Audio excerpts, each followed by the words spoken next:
ভূমাফিয়াৰ অত্যাচাৰত কান্দিছে এখন গাঁৱৰ ৰাইজ। ভূমাফিয়া চক্ৰই এইবাৰ লক্ষ্য কৰি লৈছে নগাঁও জিলাৰ ঢিংৰাজ চক্ৰৰ অন্তৰ্গত সোণখিৰি গাঁৱৰ এইখন চৰকাৰী পথ। মাফিয়া চক্ৰটোৱে এফালৰ পৰা খান্দিছে ৰাস্তাৰ মাটি, দৃশ্য চাওক, পুখুৰী সদৃশ কৰি তুলিছে পথছোৱা। ভূমাফিয়া কুদ্দুছ আলীৰ নেতৃত্বত চলিছে চৰকাৰী পথৰ খনন, যাৰ ফলত পথটিৰ কাষতে থকা বিদ্যালয়ৰ কণ কণ শিক্ষাৰ্থীৰ লগতে আদি কৰি সৰ্বসাধাৰণ ৰাইজসকল ভুগিছে জমৰ যাতনাত। ঢিংৰাজ চক্ৰ বিষয়াক ৰাইজে লিখিত অভিযোগ দিয়াৰ পিছতো কোনো ধৰণৰ ব্যৱস্থা গ্ৰহণ নকৰাৰ অভিযোগ। সেয়ে ভুক্তভোগী ৰাইজে ৰাজ্যৰ মুখ্যমন্ত্ৰী ডক্টৰ হিমন্ত বিশ্ব শৰ্মাক হস্তক্ষেপ কৰিবলৈ জনাইছে আহ্বান। News desk report, Batadrava live. এইটো আমাৰ গাঁৱৰ ৰাস্তা, এইটো পুৰণি ৰাস্তা। আমি জন্মান্তৰৰ পৰা এইটো ৰাস্তা যি চলা ফিৰা কৰি স্কুলত যাওঁ, আমাৰ পৰা এতিয়া আমাৰ ল'ৰা ছোৱালীবিলাকে এইটো ৰাস্তাৰ প্ৰয়োজন। সেইটো ৰাস্তা সোণহিৰি, লাটিয়ামাৰী, কানলমাৰী, লাটিয়ামাৰী চৰ আৰু পাংৰি চৰলৈকে মানুহে এইটো ৰাস্তাৰে অহা যোৱা কৰা ৰাস্তা।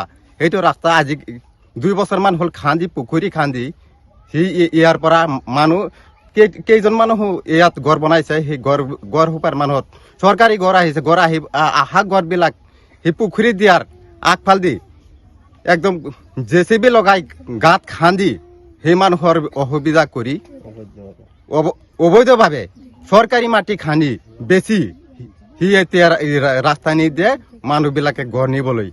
এতিয়া বালি চালি আনি সেই ৰাস্তাৰ কিনাৰত থৈ দিছে, নিব নোৱাৰে।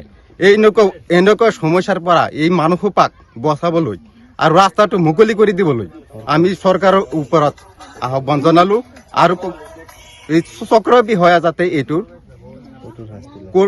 কঠোৰ পদক্ষেপ লয়, সেইটো কাৰণে মোৰ আহ্বান থাকিল চৰকাৰৰ ওচৰত। আপুনি যে এটা কথা উত্থাপন কৰিছে যে এই ৰাস্তাখন JCB দি খান্দিছিলে, অবৈধভাৱে খান্দি মাটি বিক্ৰী কৰিছে, কোন হয় সেই ব্যক্তিগৰাকীৰ নাম কি? কুদ্দুছ আলী। কুদ্দুছ আলী কোন হয়? কুদ্দুছ আলী আমাৰ গাঁৱৰে এজন, সি উগ্ৰপন্থী চাইজ। মাতাব্বৰ নেকি? মাতাব্বৰটো নহয়, সি একজন উগ্ৰপন্থী ক'ব লাগিব। উগ্ৰপন্থী ক'ব লাগিব। তেওঁ কি সন্ত্ৰাস চলাই নেকি? সন্ত্ৰাসৰ নিচিনাই তেওঁ গোটেই মানুহক অশান্তি কৰি আমাৰ গাঁৱটো বিক্ৰী কৰি দিবলৈ ধৰি আছে। সি এনেকুৱা অৱস্থাত ৰাইজক হাৰাশাস্তি কৰে নেকি? ৰাইজক হাৰাশাস্তি যাক দুৰ্বল পায় তাকেই হেঁচা দি ধৰে। সি এনেকুৱা কাৰণৰ মানুহ সি। আৰু যিহঁত অলপ শকত আছে সিহঁতৰ লগত মিলি সি চলিব পাৰে, আৰু যিবিলাক দুখীয়া মানুহ আছে সিহঁতক হাৰাশাস্তি কৰিবলৈ সি সুবিধা পায়।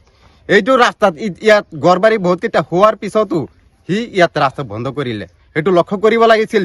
মানুহৰ সেৱা কৰে মানুহৰ কৰ্তব্য, সেই কৰ্তব্য ভংগ কৰি পেলাই এতিয়া কি কৰিছে, চৰকাৰী ভাট কাটি ৰাস্তা কাটি লণ্ড ভণ্ড কৰি দিলে। এতিয়া মানুহৰ অসুবিধাত ভুগিব লগা হৈছে। আমি জন্মান্তৰৰ পৰা এইটো ৰাস্তা চলা ফিৰা কৰা।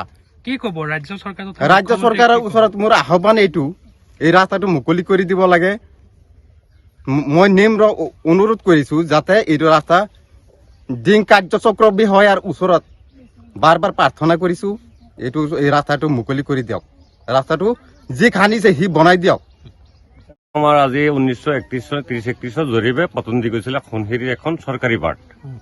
এই বাটখন এইটো যেতিয়া অসমীয়া মানুহে মাটি বেচে, তেওঁলোকে 24 ফুট বাটখন থৈ পেলাই মাটিখিনি বেচি তলৈ গুচি গ'ল। এতিয়া ইয়াত মানুহে অলপ চলপ 1 কটা 2 কটাকৈ মাটি লৈছে। প্ৰায় 30-40 ঘৰ মানুহ ইয়াত বহিছে। 100ৰ ওপৰত জনবসতি আছে। এই ৰাস্তাখন গোটেইখিনি ৰাস্তা ঠিকেই আছিলে। মাজত যিটো মাথাউৰি এণ্ডিমানৰ লগৰ পৰা কুদ্দুছ আলী নামৰ মানুহজনে এই ৰাস্তাখিনি কাটি গোটেই মাটি তেওঁ বেচিলে। এতিয়া বৰ্তমান তেওঁলোকে আই ঘৰ পাইছে। এই ৰাস্তাত যিখিনি চৰকাৰী বাট আছিলে, বাটখনত তেওঁ JCB লগাই খান্দি গাঁত খান্দি থৈছে। এইখিনি মানুহ আহিব নিদিয়ে, যাবও নিদিয়ে। এতিয়া বাৰিষা কালে আহি আছে, প্ৰায় 60-70জন ল'ৰা ছোৱালী আছে স্কুলত যাব, তেওঁলোকে স্কুলত যাব নোৱাৰে। আমি ইতিমধ্যে 3 মাহমান আগত আমি গোটেই ৰাইজ গৈছো, চাৰ্কুলত গৈছো। ছাৰক আমি চাৰ্কুল অফিচাৰক কৈছো, ছাৰ আমাৰ ৰাস্তাখন সোণহিৰি ৰাস্তাখন চাই দিয়ক আৰু আমাৰ ৰাস্তাখিনি মুকলি কৰি দিয়ক। আমাৰ যিহেতু পঞ্চায়তে কাম কৰিব, এতিয়া পঞ্চায়তে বিচাৰি আছে ৰাস্তাখিনি মুকলি লাগে। তেতিয়া ছাৰে কৈছিলে যে এতিয়া আমাৰ হেৰি চলি আছে, এই বসুন্ধৰা চলি আছে, অলপ দিন পিছত যাম।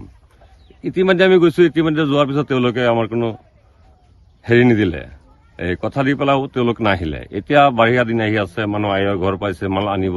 কুদ্দুছ আলী নামৰ মানুহজনে এই ৰাস্তাখিনি কাটি পেলাই বেচি পেলাইছে। এণ্ডিমানৰ পৰা প্ৰায় 200 মিটাৰ ৰাস্তা তেওঁ কাটি লান থান কৰি বেচিলে। তেওঁ ফিচাৰীও বেচিলে, ফিচাৰী মাটি বেচিলে, এইবিলাক চৰকাৰী মাটি তেওঁ কাটি বেচিলে।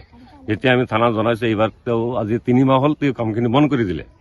এতিয়া ধৰক আজি তেওঁলোকে মাল আনিছে, আপুনি কমচে কম পিছফালে ৰাস্তা দেখুৱাই দিব যে ৰাস্তাৰ চিষ্টেম কি আছে। এতিয়া লাগে কুদ্দুচালী আমাৰ ৰাস্তাখন বনাই দিব লাগে, যিহেতু তেওঁ মাটি কাটি পেলাই বেছি পেলাইছে। এইটো আমাৰ ৰাস্তা আছিলে, আগৰে পৰা ৰাস্তা আছিলে, এতিয়া মাটি কাটি বেচিলে আৰু ইয়াত গাঁত খান্দি থলে। এতিয়া আমাৰ এটাই আপত্তি, ৰাস্তাখিনি কুদ্দুচালী নিজে বনাই দিব লাগে, আগত যেনেকে আছে তেনেকে বনাই দিব লাগে, সেইখিনি মই ক'লো।